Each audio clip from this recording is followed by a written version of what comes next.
Welcome back. Mr. Fedko is here. He dragged himself out of his deathbed. Yep.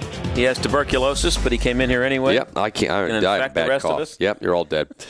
Barker will be in a hospital in 3 hours. Yeah. It's been a while since I've seen anybody with tuberculosis, so this is kind of It's bad. I can't. Fun I'm thing coughing.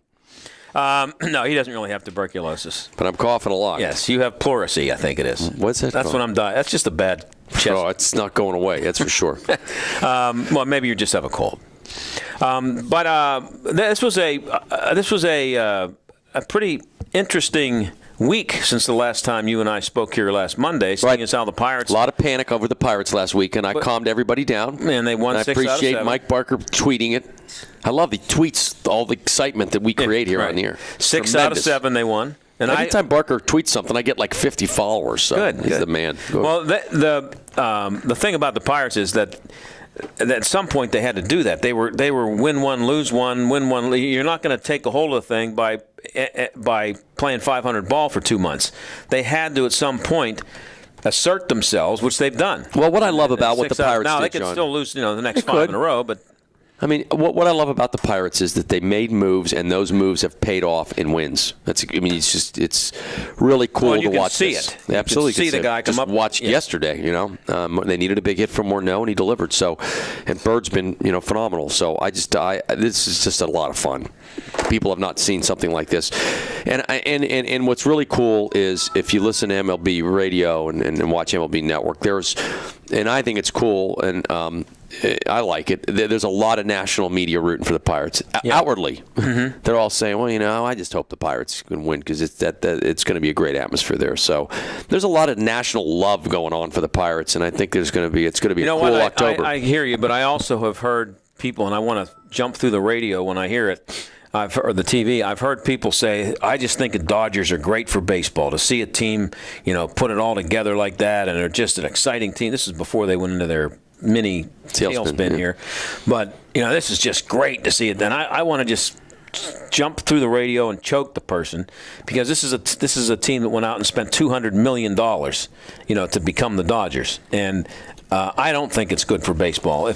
I'm not even that convinced that the Pirates doing well is good for baseball, for the simple reason that it will perpetuate the idea that the system is okay because hey, look, see they're able to do it. I know, but John, we're going to get back to that philosophical,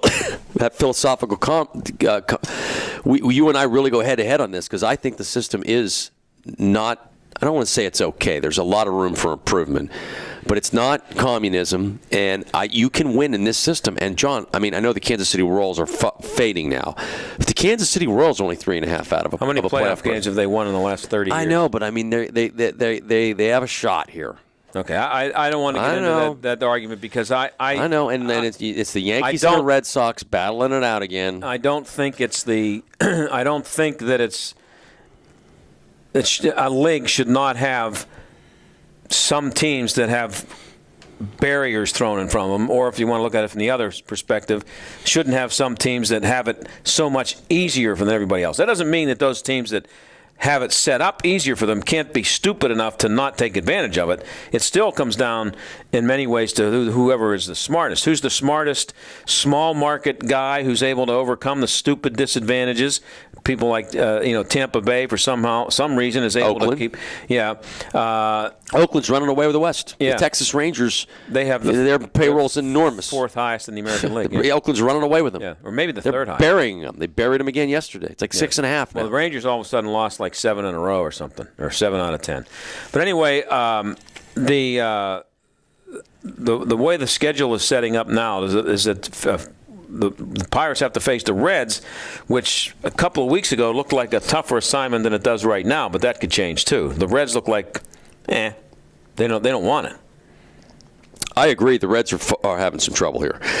And the Nationals are red hot at the right time with a lot of stars. And I think the Nats, it's going to get down to like one game between the Nats and the Reds. Meanwhile, the Pirates and the Cardinals may end up playing a one-game playoff just to see who wins the division. That's possible. Oh, yeah. So, and that game's here, by the way. They'll give it to the team with the best record against each other, and the Pirates won the series. So game is here. The Pirates could play the Cardinals in a one-game play. Here in Pittsburgh. The Braves and the Cardinals had to do that last year. Pretty sure, yeah. The Cardinals had to play Didn't they have to play a game last to win year, to win the division, and then they had to play? They had to play a play-in game. The Cardinals did. Yep. And I don't know. Anyway, you could have a situation where the Pirates play the Cardinals Monday. Right. They win the game, lose the game. And they have to again. come back Tuesday and play Cincinnati or whoever the other wild card team is, and have to win that game. Correct. But they would both be here. Yeah. They'd be back-to-back playoff games in Pittsburgh. If the playoff with a one-game playoff with the Cardinals for the division is today, who's your starting pitcher? That's a great question. I guess after yesterday, you got to go Valeriano. What about Cole? Is he two? Is he number two?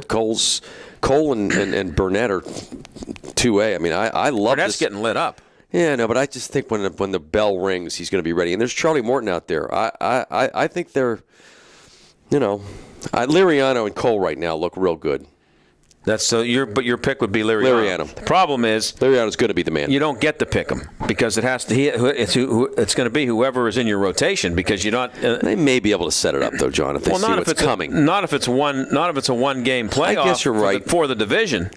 No, that's right. Yeah. That is correct. You don't get. If it's a one-game playoff for the division, that throws everything out the window. You might have Jeff Locke in there. That throws everything out the window. Yeah. But I'm not quite sure they send their best guy out there in a one-game playoff for the division.